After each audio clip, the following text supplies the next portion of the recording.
tukyagenda mu maaso ne programu ddala ekituufu kyeki olwaliwo tukubye ettooki mu lupapula lwa bwino luno bwe yawandiise nti lwaki bakatikiro ba Buganda olukwata ddamula basooka kwegaggawaza looya Mayanja n'aleeta bwino n'alaganga bo bannaffe abasoga Kadaga bw'abayambye kubanga bo afubye nga bw'asobola buli musogo kulaba nti afuna omulimu ate ne mu gavumenti ayingira mu gavumenti n'afuna omulimu naye ate Abaganda bagezaako nnyo okulwanyisa Baganda bali abali mu gavumenti Baganda bannaabwe nga babajja obujja ekituufu kyeki kaakati waliwo akantu akalanga tugenda ku Buganda Land Board waliwo okumanya Abaganda bankukanakano katusooke tukasomemu obunkenke bweyongera Obote bwe yayita ssaabawolereza wa gavumenti mu kiseera ekyo eyali Godfrey Binaisa ngamugamba kwata kusemateeka wa 2022 kakati Binaisa n'amugamba nti tukyuse semateeka tukyujje mu federo ne Muteesa tumujje ku bwa pulezidenti tuteekeko omulala ko Obote be Godfrey Binaisa ko Binaisa wangi semateeka nze nga mutwala ng'omwana wange bwe namukwatako ndabajja kuba nkoze ensobi nnyo Binaisa amugamba nti omwana wo Muteesa amusse omwana wo Muteesa amusse guma omuziike nga kyategeeza nti semateeka bw'otojjawo semateeka tojja kukola kyoyagala guma obuzejjawo semateeka osobola okutuuka ku kyoyagala yali muganda nga yagamba ani yagamba Obote leero Obote n'atuukiriza kyeyakola kibamugamba kakati ensonga ezo nkulu nnyo era mukulu Mayanja enkuba ereukanga netonye naye Buganda erinaku zino Abaganda okuva edda nedda balemesa Baganda bannaabwe singa Buganda eri wala nnyo mu byenkulaakulana era singa abakulembeze abasinza okukulembera Uganda bandibadde Baganda kubanga babadde n'emikisa mingi nnyo gy'okulembera Uganda naye ng'emikisa egyo tebajagaliza Baganda bannaabwe Ssekabaka Muteesa olabye abantu abamulyamu enku ne bamugjawo Beni omusajja yali Omuganda kyandimubeeredde kizibu nnyo Beni kino kiwanuka nkagamugumu yawangula DP yawangula naye KY neyegatta ne UPC okulemesa DP era ne mu nkaga mu ebiri yawangula naye osuubira nti nno Beni Kiwanuka omusajja Omuganda yandibadde awaŋŋangusa Kabaka we Omuganda kyandibadde kizibu yandibadde amuwaŋŋangusa era Beni Kiwanuka omusajja Omuganda asibuka e Masaka yandibadde alya mu Buganda olukwe kyandibadde kizibu nnyo naye olw'okuba nti Abaganda olw'okuba Beni yagamba akagambo nti bwe naafuuka prime minister President Sir Edward Muteesa Kabaka wa Buganda ajja kujja mu ofisi yange tulize ku nsonga za Buganda Kabaganda asituka atya kikafuwa omukopi okufukamu ndozo kiraba kakati Buganda Obote ko Obote nti nze wamma nafuuka prime minister bwojja okuba president wa Uganda Kabaganda tulaba oli yajja okuba waggulu Obote naye ne batakitegeera nti ono yali bategakanyeebwa era sabaolwezi ono Godfrey tiyalabula Muteesa wabula wayeola yakimanya nti ono president wa mikolo talina buyinza era bwe yali ava ettoolo mu bakoddomi be yali aliira obulamu ensasa geyongeze teyagenda wa Muteesa yagenda wa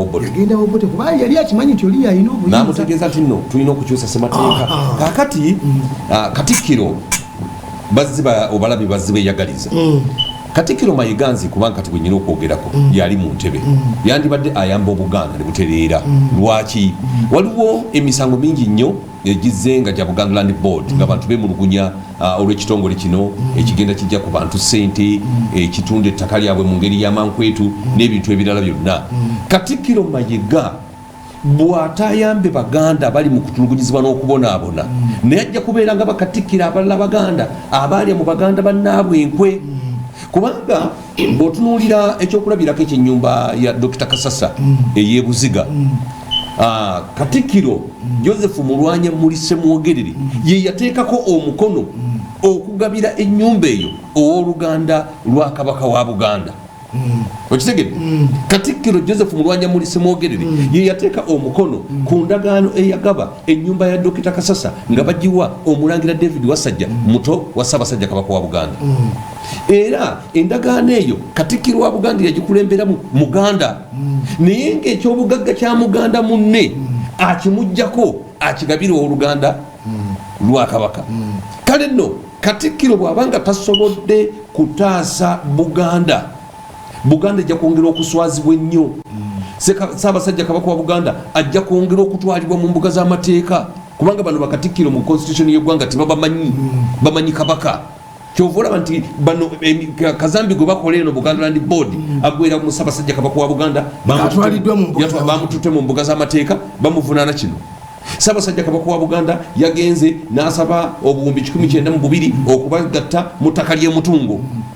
Kakati Katikkiro Mayiga bw'anadda mu kusirika n'okukwata obukwasi ddamula nga ye awafuna waagenda awatafuna tagendawo Buganda esaanyeewo. Buganda ejja kusaanawo kubanga bw'otunulira history wa Buganda tewali Muganda atalina nkwe. Abaganda bonna balidde mu Baganda bannaabwe enkwe. Oluku olulala Pulezidenti Museveni bw'alagira okusasula Dr. Kasasa ettaka lye ery'emutungo omusajja atunga bagenda omujjanjaba. Dr. Ruhakana Rugunda musajja Mukiga yateekako omukono nti omusajja asasulwe bamuwe sente ze agenda jjanjabwe. Sipiika Omusoga Litwala Rebecca Daga naga nti omusajja bamuwe sente. Muwanga Kivumbi Omuganda yasituka mu Parliament n'agamba nti Dr. Kasasa tebamuwa sente kubanga attaka ly'atunda si lirye. Yaliki Muwanga Kivumbi waffe yali Muganda Muwanga Kivumbi waffe Butambala yaperereza ne Cecilia Ogwao ne basimbire kuli okusasula Dr. Kasasa sente mu Parliament. Era Dr. Kasasa mu kiseera kino singa ava mu bulamu bw'ensi eno y'omu ku bagenda okutambulirako olukonko olulaga nti Abaganda balya mu Baganda bannaabo olukwe. Dr. Kasasa kimanyi nti yali manager wa TF Bank. Ye dokita omuto omusiraamu eyasooka okujjanjaba mu Buganda n'okuteekawo amalwaliro agasinga obungi. Ayo mbadde sikimanyi. Yes. Ye dokita omuyisiraamu ate omuvubuka omuto eyasooka okuva Makerere n'akolera mu gavumenti ya Buganda. Naye era waliwo Katikkiro Dr. Kasasa bw'asaba emmotoka ali omusayininga ekimotoka n'abaza nga tulinyira ku bannaffe Buganda esaanye Buganda tujja kutuuka ku ntikko. Ebibagamba nti Buganda erituuka ku ntikko okwo kuba kwerimba kwennyini. Kakati nga tuvuddeko awo katonotono era mu lupapula lwe lumu mulimu ku peegi y'omusanvu tuli ku bunkenke laba yensi ewo n'ebizibu ababaka ba palamenti zebeetesi waliwo adduse mu nnyumba ekiro nga tatasudde adduse mu nnyumba ekiro nga tasasudde landiroodi mbunesemeewo naye atunze emmotoka asasula amabanja.